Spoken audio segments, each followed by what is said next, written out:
You seen all the footage, you seen it, dude is real. You know what I'm saying? Down with Grand Funk, 71. Kept it real. Dope. Howie's the man, you know what I'm saying? Howie's a survivor. Howie's been through fucking hell, you know what I'm saying? And how he comes up at shows now, he's chilling out, you know what I'm saying? He's got a great attitude. Life is beautiful. Yo, Uncle Howie, for real, that's like the original goon right there.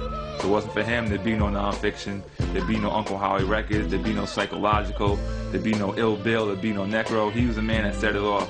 And for those that don't know out there, he's actually the real, true and living, actual uncle of Ill Bill and Necro. And I talk to that cat about everything from like prison to politics. We talk about media. We do coalition, Uncle Howie and I. And we talk about women. Yeah, we talk about women and all types of stuff. You know what I mean? Uncle Howie, I can have a conversation with that cat about anything. Anything. And he always has something profound to say. And we try and keep him off the streets, keep him clean. We appreciate the concern and the drugs being offered, but really, like, chill. Uncle Howie moved in with me about 6 months ago, you know what I'm saying? He don't have the needle in his arm no more. He don't have the crack pipe hidden in his sock.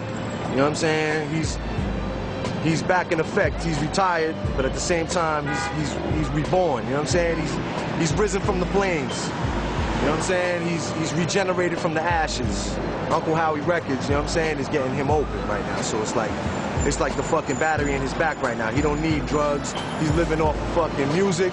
He's living off of studio sessions, live shows, all of that shit. You know what I'm saying? If he wants to smoke some weed, ain't nothing wrong with that. That's all good, you know what I'm saying? But word up, that's my uncle. He's a survivor. That's why we named the label Uncle Howie Records. Because everything we do and everybody we're involved with is about survival and survivors and motherfuckers that have been through mad shit. But no matter what, we're still here, you know what I'm saying? We're still doing it, laying it down, and that's what's up. Yo, what's up? I'm Uncle Howie, man. And I want to talk about my homeboys, non-fiction. I think they're great. You know, I'm only back into hip-hop a couple of months, 6 months, 7 months that I'm clean now. And, you know, when I'm home, I listen to non-fiction. You know, because it's more than just hip-hop, man. They're hard motherfuckers. Like me, I'm just a motherfucker now, but they're hard motherfuckers. I said it before and I'll say it again.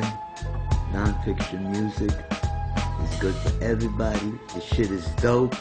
If you want a cop, get some dope shit, non-fiction shit. You know what I'm saying? You get the best rush you can get, and you ain't gotta put a needle in your arm. So you call me out there. This is what happens when you're on the road for a month and you got the favorite kicks. These are my favorite kicks, classics. Can't find these everywhere. You know what I'm saying? You got a little scuffed up, a little dirty, so you got... It's like this, man. It's like hip-hop nowadays is like fast food, you know? You get your quick fix, you eat a burger, you get a rush, it's kind of poisonous, but people really like it. You want a meal, you know what I'm saying? You want to eat, you want to get full. You want something you can chew on, something that's dope. You know what I'm saying? All this shit is like fast food, it's garbage. You know what I'm saying? I'm not going to name names, but I mean, you listen to it, you hear it, it's disposable. You can't listen to it more than 5 times. It ain't classic, it ain't dope. You know, we're hitting you with food. You know what I'm saying? Sandwich type, boar's head. Most cats that are putting records out nowadays are just doing what we call fast food music. It's like it's disposable. I mean, Master A said it best, disposable arts. It's like no one's putting the time and energy into making a classic album. Everyone's just like, you know, okay, let me get this money, let me just knock out these joints, put an album out. There's some cats that's putting out 2 or 3 albums in 1 year. You know, a lot of cats have different aliases and they're doing like so many albums all over the place. For me, it's like it waters down the whole, you know, the whole state of where everything is right now. We bring you that hip-hop that's pure, that hip-hop that's, you know, between production and lyrics and just concepts that you don't get every day. You know, we're not your average, you know, MC that you're gonna see all over the video box, you know what I mean, or hear all over the radio. A lot of the hip-hop coming out right now, man, sounds corny, man. It's like everybody's using the same sound cards. Everybody's fucking sampling the same fucking keyboard sounds. And it's just like fucking watered down, rehashed. It all sounds like a fucking chicken McNugget, man. And fuck all that, man. We're like a fucking 12-course meal. When you hear our album, each fucking song is like a different course in a meal that you're having with your family, like some family reunion type shit. Grew up in a scumbag neighborhood, surrounded by scumbags, with a scumbag elevator, with piss in it every day, and fucking beer bottles in it every night. And that's what made me the fucking scumbag that I am today. And I'm proud of it. I'm proud to be a scumbag. Hi, Mom. See, I came to New York when I was 4.5 years old. I was born in Guaynabo, Puerto Rico.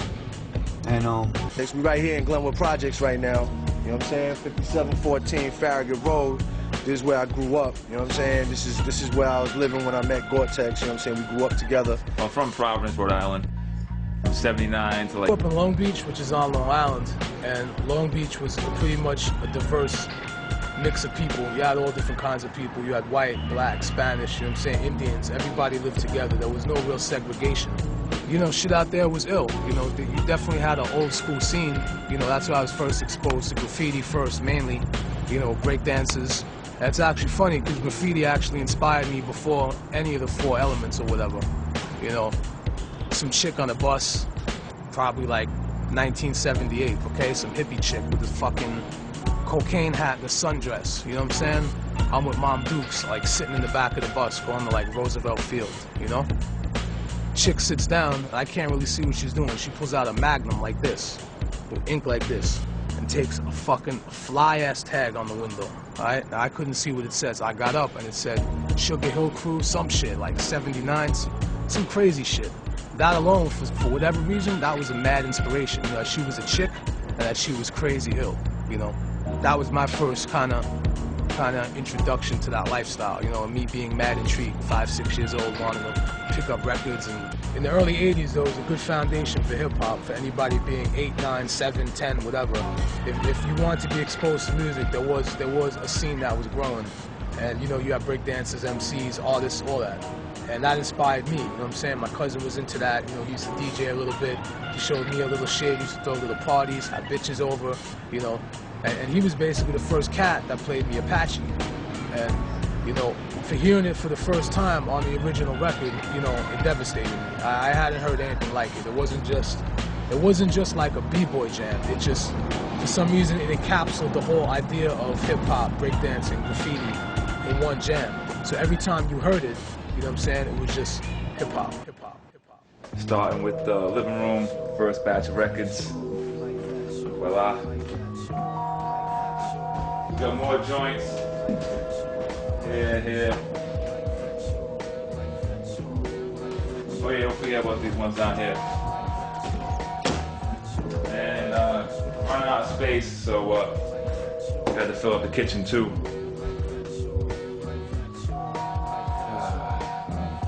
And of course, we got more. We got more records. More records. More records. That's just the sneakers too. Yeah, that's that. And then lastly, we got the actual little studio pre-pro room and more records.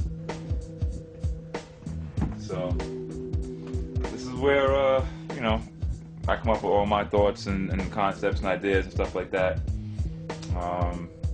You know, got my equipment here. Got the old school S950. Got the S1000 up here that many cats ain't got in a keyboard module. You know what I'm saying? The Sakai S1000 sampling keyboard. Actually, a lot of my old school remixes, I used to sample full-length vocals in this and just drop it on top of the tracks. Got the SP12 down there. That's what I use to work on tracks. When I do get around to working on tracks, you know, it's been like a decade since I did anything, but you know, I'm just a collector, you know what I'm saying? Got the old tapes, the old radio shows, and DATs and CDs and whatnot, and you know, probably give you a taste of some stuff later. But oh, you want to see some shit? Check this shit out here. You see the way it's spelled?